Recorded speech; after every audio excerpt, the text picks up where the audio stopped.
Welcome to Mediocre Gaming, and today we're playing Destiny 2. Well, good morning, good afternoon, good evening, and salutations. Today, the Heir Apparent. Let's get to it. So, a lot of you will have had the opportunity to have earned the Heir Apparent exotic machine gun at this point. If you've been grinding really hard, then you probably have already had it for a few days, and maybe you don't have it, but you'll be able to get it within the next couple of weeks. So let's talk about the Heir Apparent, how you get it, what's it about, and is it worth getting? Now, first off, the Heir Apparent is, of course, a exotic power weapon, light machine gun, or a heavy machine gun.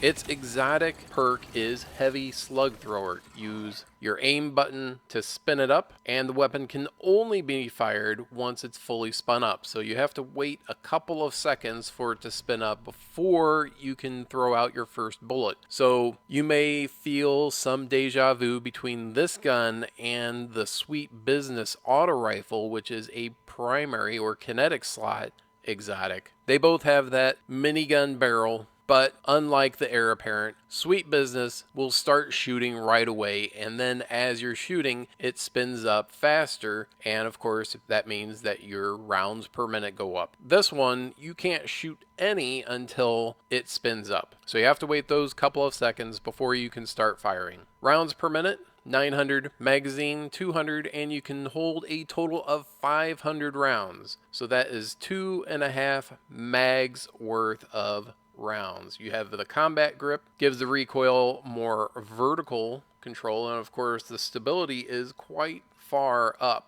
It's not all the way, it's probably around 2/3 of the way up. Armor of the Colossus. Now this is the other perk that is only on this gun.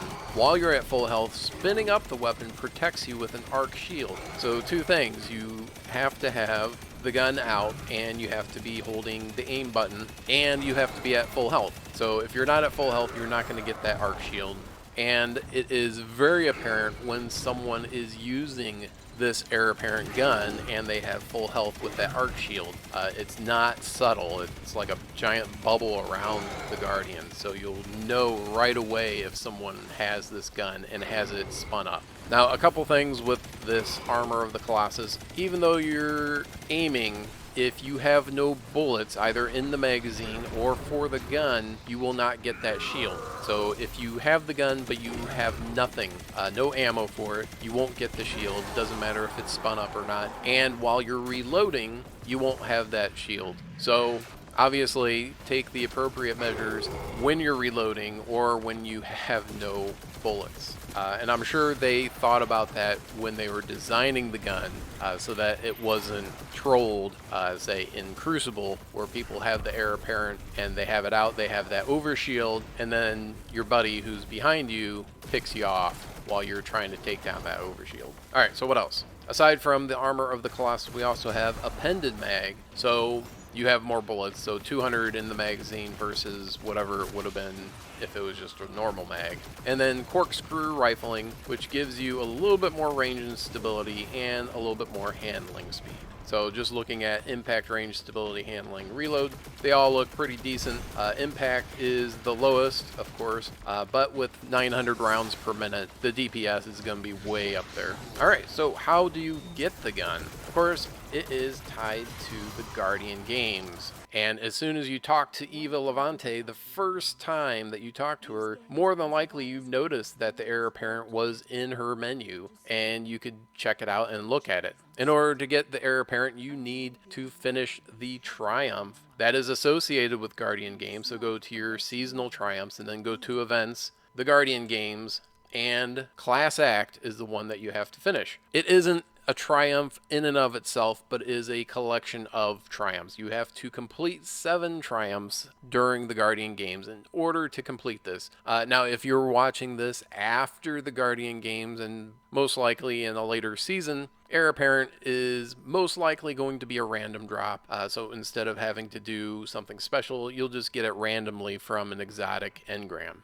So there are a total of 12 triumphs that you can get that are associated with the Guardian games, but 2 of them are collection triumphs, or you have to get a certain number of triumphs before you get that one. So like Class Act is 7 triumphs and the other one is 11 triumphs. So actually there's only 10 triumphs that you can actually get. The other ones are gotten after you get the others. So of the triumphs we have Great Deeds, which is just getting laurels from Gambit, Strikes, Forges, and Destinations, which means you have to use the abilities to get those laurels and use the class item. Renown, earn points by collecting laurels, so you're going to get that anyway as you're doing the Great Deeds, as long as you're using your Super Grenade and Charge Melee while wearing the Guardian Games class item. Gold Medalist, redeem 30 gold medals. With 3 gold medals possible per day, you're talking about a total of 10 days of getting all gold medals. Sometimes the gold medal is a little bit easier than the regular one.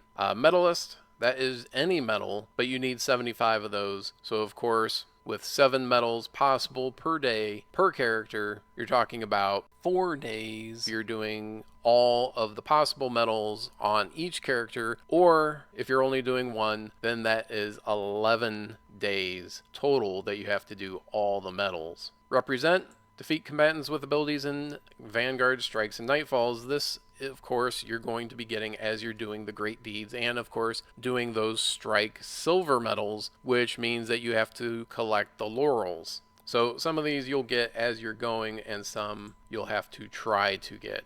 Show your colors during Guardian Games. Earn points by completing bounties. And 4 points for weekly, 2 for daily, 1 for repeatable, and I believe it's percentage, so each percent is 1 point. So you can have a total of 8% per week per character for weekly bounties, 2% per character for daily bounties, and of course there's 4 of those, so that's 8% per day for those. And then repeatable you can do as often as you want, as long as you have the glimmer to pick those up. And of course you can go back to Spider if you need more glimmer. Quintuple threat just means turning in 1 gold medal for all the different types of events: Crucible, Gambit, Strikes, Destination, and Forges. So as long as you're doing the gold medal for those at least once, then you're going to get that one. World Class, redeem Forge or Destination medals, and you need at least 20 of those medals. So when Forge and Destination medals do come up, there's 3 of them, so you'll have to have 7 different instances of Destination or Forge medals coming up and doing all 3 while that happens. Since all these are on a rotating basis, you're likely to see them at least twice per week. Guardian Gamble, 10 Gambit medals redeemed. So that is 4 different days of those. And then Embrace the Light, getting super kills, 25 of them in the Rumble playlist. So you don't have to do all of those, you only have to do 7 of those. And as I said, there are several that you'll be getting just as you're playing and doing the bounties and doing the medals for the Guardian games. And then other ones you'll have to work a little bit in order to get them. If you're playing Guardian games on a regular basis, there's no reason not to be able to get 7 of these triumphs within the time period that we have available. Alright, so now we know how to get the Heir Apparent. What is it like? Well, as you can expect, it does take about 2 seconds for that Heir Apparent to wind up or spin up before you can start firing. So you can hold down R2, you can hold L2 at the same time, but it won't fire until it is done spinning up. And like I said, you'll have to wait for a couple seconds for that to happen. In terms of how it fires and how much damage it actually does a decent amount of damage, especially with that 200 in the magazine. And it doesn't matter if it's a red bar, yellow bar, orange bar, you're going to be able to take them out pretty quickly. Now, pinnacle activities, of course, it will be a little bit more difficult to take down, say, a boss with 1 magazine, because that is designed to be a more difficult challenge, and being able to take out a pinnacle boss with 1 magazine just isn't really in the cards. Alright, so as you can see, there is some recoil to it, but it really isn't that bad. So when you're firing, you can be relatively sure about where you're going to hit, and it is fairly reliable to get headshots. Of course, for long range situations, I don't think you can rely on headshots with this gun. But that's it. I hope you enjoyed this video. Be sure to check us out on social media, and thank you for liking, commenting, and subscribing. And we'll see you next time.